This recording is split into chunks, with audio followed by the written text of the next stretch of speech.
वक्त की बात है, वक्त की बात है, जब वक्त बदल जाता है। वक्त की बात है, जब वक्त बदल जाता है। बार कमजोर से कमजोर का चल जाता है। दोस्तों, आपको इस जीवन के अंदर किसी को छोटा समझने की भूल जीवन की सबसे बड़ी भूल हो सकती है दोस्तों, क्योंकि हम सबके पास इक्वल पोटेंशियल है।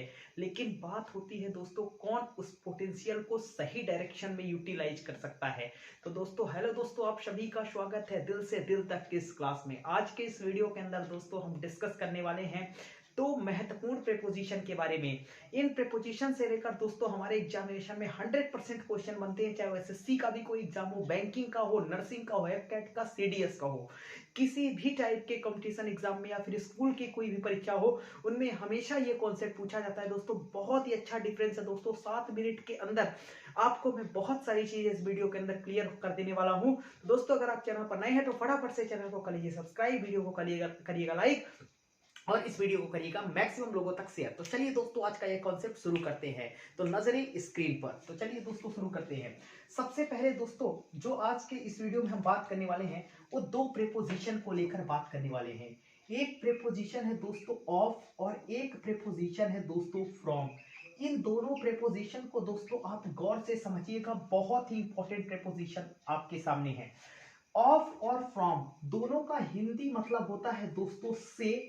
तो इसी वजह से दोस्तों मैं अक्सर इंग्लिश को पढ़ाते समय हिंदी से दूरी बनाने की बात करता हूँ, डिस्टेंस बनाने की बात करता हूँ। क्योंकि यदि आप इंग्लिश को बेहतर तरीके से सीखना चाहते हैं तो इसे कभी भी आप हिंदी से ट्रांसलेट करके नहीं सीख सकते, और ये बहुत ही गलत तरीका है हिंदी से ट्रांसलेट करके किसी चीज को पढ़ाने का।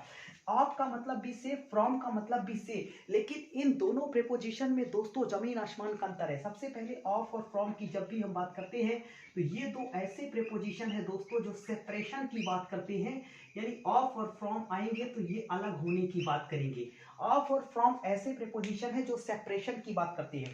जब भी दोस्तों हम ऑफ की बात करते हैं तो ऑफ ऐसे सेपरेशन को दर्शाता है जब कोई सेपरेशन दोस्तों सडन होता है, अचानक होता है, या फिर एक्सीडेंटल होता है, दोस्तों, या फिर हम कह सकते हैं ऐसा कोई सेपरेशन अनएक्सपेक्टेड, जो अनएक्सपेक्टेड हो। यानी जब अचानक से दो चीजें एक दूसरे से जुदा होती हैं तो इसके लिए हम ऑफ प्रेपोजिशन का यूज करते हैं। ऑफ एक ऐसा प्रेपोजिशन है दोस्तों जो सेपरेशन को बताता है। कैसे सेपरेशन को? जो सडन हुआ, अचानक हुआ, या फिर जो एक्सीडेंटल हुआ, या फिर जो अनएक्सपेक्टेड हुआ। यानी ऐसा प्रेपोजिशन जब, यानी सिंपल शब्दों में कहूं तो जब अचानक से दो चीजें एक दूसरे से जुदा होती हैं तो उसके लिए हम ऑफ प्रेपोजिशन का यूज करते हैं। जब भी हम फ्रॉम की बात करते हैं तो फ्रॉम ऐसे सेपरेशन को दर्शाता है दोस्तों जो नेचुरल हुआ, प्राकृतिक हुआ, या फिर एक्सपेक्टेड हुआ।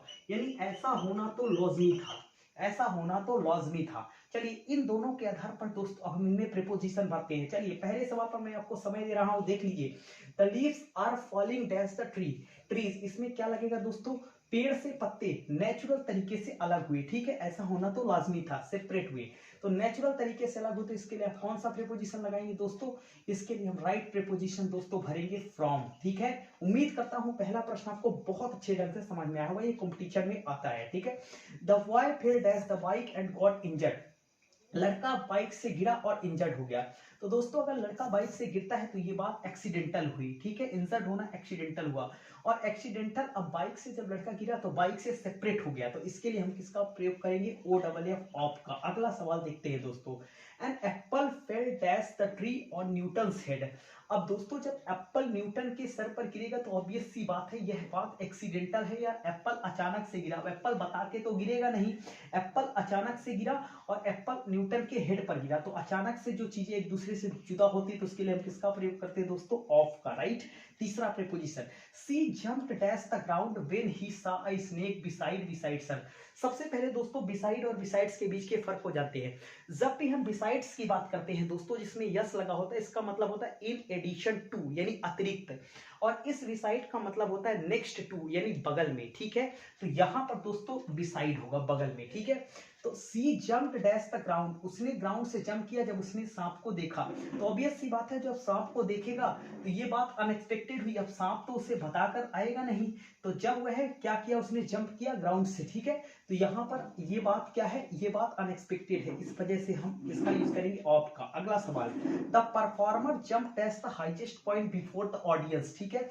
अब परफॉर्मर जंप करेगा तो परफॉर्मर जब जंप करता है तो ये उसकी नेचुरल हैबिट है, और नेचुरल हैबिट को बताने के लिए हम किसका प्रयोग करते हैं दोस्तों, नेचुरल हैबिट को बताने के लिए हम फ्रॉम का यूज करते हैं, राइट। अगला सवाल, keep dash the electric post, कृपया इलेक्ट्रिक पोस्ट से आप दूर रहे, कहीं आप एक्सीडेंटली इलेक्ट्रिक पोस्ट पर चिपक ना जाएं, ठीक है। इसका मतलब यहाँ पर ऑफ का यूज किया जाना है, ठीक है। अगला सवाल, stand clear dash the doors, अक्सर मेट्रो में दोस्तों अनाउंसमेंट होती है कि stand clear of the door, यानी आप दरवाजों से दूर रहें, कहीं एक्सीडेंटली आप दरवाजों के बीच ना जाएं, ठीक है।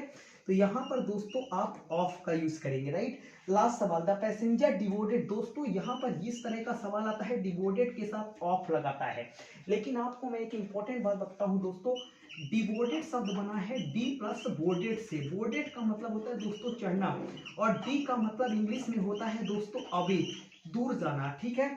अब अगर आपका मतलब सेपरेशन से है तो डिवोटेड के साथ दोस्तों आपको कभी भी ऑफ प्रीपोजिशन नहीं लगाना है, ये इंग्लिश में गलत माना जाता है, ठीक है, ये इंग्लिश में गलत माना जाता है। इसी प्रकार दोस्तों एक और शब्द है बोर्डेड, बोर्डेड के साथ आपको ऑन प्रीपोजिशन का यूज नहीं करना है, ठीक है।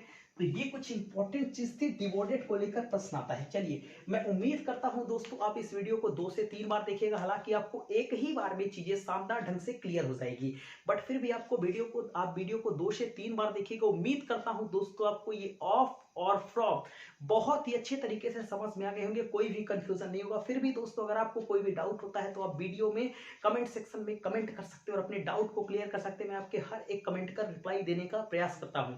और दोस्तों मैंने आपको पहले ही कहा है, चैनल आप सबका है, इस परिवार को दोस्तों बड़ा से बड़ा करें, और अगर आप चैनल पर नए हैं तो डेफिनेटली सब्सक्राइब करें, वीडियो को शेयर तो आप करेंगे ही।